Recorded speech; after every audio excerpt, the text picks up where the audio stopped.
Y nuestra invitada en esta parte del programa es Luisa Fernanda Pulgarín. Ella es asesora de protocolo y conoce mucho de este tema que les hemos planteado hoy, cómo presentarse en una entrevista de trabajo. Pues bienvenida y muchísimas gracias por acompañarnos. Gracias, es un gusto estar acá nuevamente con las tres gracias. Qué bueno que nos acompañes. Por supuesto. Esta es época de búsqueda, ¿sí o no? De empezar proyectos, de empezar a buscar una estabilidad laboral. ¿Qué aspectos tener en cuenta a la hora de hacer una hoja de vida y empezar a buscar empleo? Sí, es cierto, no podemos negarnos que esta es una época en la que las personas desean empezar un nuevo proyecto de vida, porque a lo mejor algunas, aunque tengan trabajo, inicia ese año y con esas ganas pues como de cambiar, de transformar un poco como su estilo de vida. Hay que empezar entonces indicándole a esas personas que lo más importante es cerciorarse qué es lo que quieren, porque en muchas ocasiones lo que hacemos es empapelar la ciudad. Yo creo que eso es algo que infortunadamente no se le ha vendido bien a las personas y que todas estas empresas, estas bases de datos que se manejan, las mismas páginas web donde hay toda esa información del manejo de hojas de vida, pues hay que ser muy selectivo también. Uno tiene esa posibilidad de identificar dónde quiere trabajar. Entonces, a partir de allí, empezar a estructurar muy bien la hoja de vida. Una hoja de vida que lleva 10 años, que no la hemos actualizado, no la piden incluso y no tenemos la posibilidad de validar qué competencias entonces son las que en este momento tengo yo a partir de mi formación, a partir de los cursos que he hecho, a partir de la propia experiencia laboral. Entonces, eso hay que estarlo revisando permanentemente y no podemos negarnos. Para uno obtener una entrevista de trabajo, lo primero es tener una muy buena hoja de vida, porque esa es la puerta a la entrevista de trabajo. Bueno, yo tengo una pregunta y es que hay dos tipos de personas. Obviamente si hay una persona con mucha experiencia, si hay una persona que ya ha tenido varios trabajos, es fácil poner esa información en la hoja de vida, pero también nos pasa que las personas que son muy jóvenes, que apenas están saliendo y tienen ese primer contacto con la vida laboral, ¿qué información ponen en su hoja de vida para que sea de pronto más llamativo que el de las otras personas y pueda ser llamado más fácil la entrevista? Exacto, me encanta esa pregunta porque de hecho en los procesos de formación que imparto en diferentes universidades es la pregunta obligada a los estudiantes, pero ¿cómo voy a poner yo información de experiencia si no la tengo? Entonces aquí hay una muy buena recomendación, es partir de una experiencia académica. De hecho ahí viene entonces un vínculo con el tema de las referencias. Uno no puede poner referencias laborales si no ha tenido la experiencia laboral. Entonces, ¿qué es lo que hace? Habla con los docentes, con esas personas que han estado más cerca de esa vida, de esa persona, que es la vida académica, para que le indique entonces que puede dar una referencia. Esa es otra recomendación. ¿Cuántas veces no le decimos a una persona, ve, te voy a poner en mi hoja de vida como referencia, pero a uno se le olvida, pasaron los años y lo llaman? Usted sabe acerca de esta persona y uno no tiene absolutamente ni idea. ¿Quién es ese? Claro, porque la memoria es la facultad que olvida, dicen por ahí. Entonces, importantísimo, cada vez que yo entregue una hoja de vida, mire, me van a llamar para un proceso de selección en tal parte, para que, por favor, recuerde que yo lo tengo como referencia. Pero esa es la respuesta puntual, que hagan uso de las actividades académicas que han tenido durante ese tiempo, porque eso se convierte en la proyección profesional de ese estudiante. Bueno, tenemos Facebook y nuestros televidentes están supremamente activos. Aquí hay una pregunta, está aquí, Vicky pregunta que si lleva mucho tiempo en un trabajo es conveniente dejar claro todo este tiempo en una hoja de vida. Sí, de hecho, culturalmente, hay que decirlo, en Europa se valora mucho el tema de la experiencia y los años. En nuestra idiosincrasia, infortunadamente, pasa que a lo mejor por llevar tanto tiempo piensan que es una persona anquilosada, que no ha tenido como muchas metas por alcanzar, pero no, yo pienso que todo es experiencia. Lo que es importante es que cuando se dé esa valoración de la experiencia se hagan logros, o sea, que esa persona ponga en su hoja de vida que estuvo de tal año a tal año, que representa un buen tiempo, pero entonces, ¿cuáles logros adquirió en esa experiencia laboral? Eso pienso que es lo más representativo.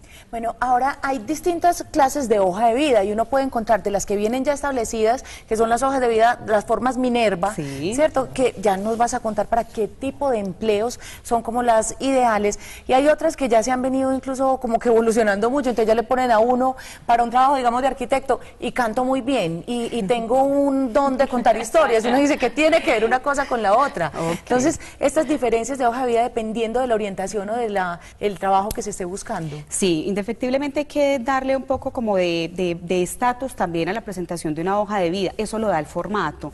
Por eso es que se busca que la persona no caiga como en el vicio de utilizar el formato tipo Minerva, porque pues es algo que funciona mucho para cierto tipo de roles, pero cuando ya uno tiene una formación profesional, y no nos digamos mentiras, hoy en día los jóvenes cada vez escalan más, ¿cierto? Muy bien preparados, entonces deben dar cuenta de esas competencias. Hoy se habla del perfil profesional y ahí es donde viene ese comentario. A veces en el perfil profesional lo que hacemos es poner información que realmente sí tiene que ver con la vida privada de cada quien, pero que no va a ofrecer información para resaltar para ese proceso de selección que va a tener la persona. Entonces, hobbies, esos hobbies realmente no se dan cuenta la persona si es importante incluirlos o no, porque en una entrevista se puede validar. Esa es parte también de lo que hay que pensar. Edad, ¿la pongo o no la pongo? Preguntas pues como tan obligadas. ¿Qué se hace?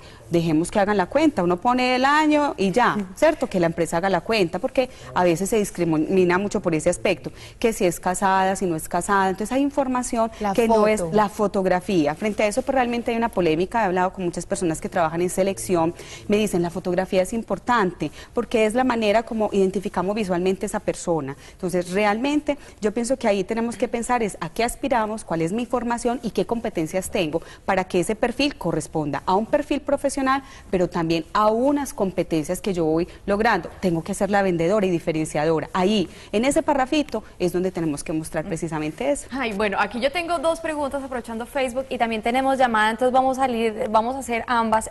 Aprovecho entonces, aquí hay tres preguntitas, dos. Dice Gloria que si no hay experiencia laboral, es importante ponerlo en la hoja de vida o no. Y Viviana pregunta que cuando hacen la pregunta de ¿a cuánto se aspira a ganar? ¿Cuál debe ser la respuesta? Horrible.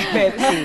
Esa es una pregunta obligada. Yo quiero también indicarle a los televidentes que nosotros debemos aprovechar la entrevista de trabajo también para convalidar si ese es el trabajo que quiero, cuáles son esas aspiraciones que tengo y cómo esa empresa me las puede suplir, porque creemos que solo nos pueden preguntar a nosotros. Entonces, con respecto a esa pregunta, voy a empezar por allí, esa pregunta. Pero perdón, antes, para juntarlas todas, porque Marcela está en la línea hace rato, perfecto. para que no espere mucho. Entonces, adelante. Sí, tú toca ya. Marcela, ¿cómo estás?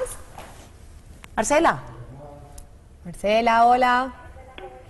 Buenas tardes. Buenas tardes, ¿cómo estás? Hola. ¿Cómo están? Muy bien, ¿y tú? Mi pregunta es, ¿qué es lo más adecuado para escribir en el perfil? Muy bien, muchas gracias Marcela, y ya te va a contestar nuestra experta para que escuche la respuesta a través del televisor. Listo, muchas gracias. Me parece que es una pregunta que acompaña muy bien lo que estaba expresando. Entonces, cuando nosotros decidimos, en ese caso, presentar una hoja de vida, en el perfil debemos empezar a integrar esas competencias que tiene la carrera como tal. Entonces, Marcela puede estar estudiando ingeniería informática. Hay unas competencias, un perfil que ya tiene. De eso extracto lo que verdaderamente puede venderme más como profesional. Y luego empiezo a analizar a través de los seminarios, de los cursos, de los congresos en los que he participado, yo le puedo ir sumando. Entonces, tengo unas competencias que así no sea esencial de mi profesión en la parte de manejo de software, eso se pone ahí. Pero no caer en el cliché de que me encanta trabajar en equipo, me fascina trabajar bajo presión. Pues, o sea, realmente hay palabras que se vuelven muy del común y que no son vendedoras, porque como todo el mundo las usa, las personas de selección se vuelven expertas en identificar precisamente quién verdaderamente no pensó su perfil. Entonces, la primera pregunta, ¿qué hacemos cuando no hay experiencia? Cuando no hay experiencia laboral, uno no puede poner en la hoja de vida, no tengo experiencia laboral. Realmente a lo que podemos recurrir, incluso la gente pregunta eso, si yo he trabajado en una temporada, eso lo puedo poner. Es que experiencia laboral no es solo a partir de la profesión que uno estudió, sino una experiencia que le ha enseñado a manejar el respeto por los compañeros, las relaciones laborales, las jerarquías, a cumplir un horario, que no es cosa sencilla. Entonces, todas esas responsabilidades se van sumando. Eso se puede incluir como parte de esa experiencia. Pero hay que decir la verdad. Hay que uno decir no puede la verdad. inventar. Sí, Definitivamente. Es cierto.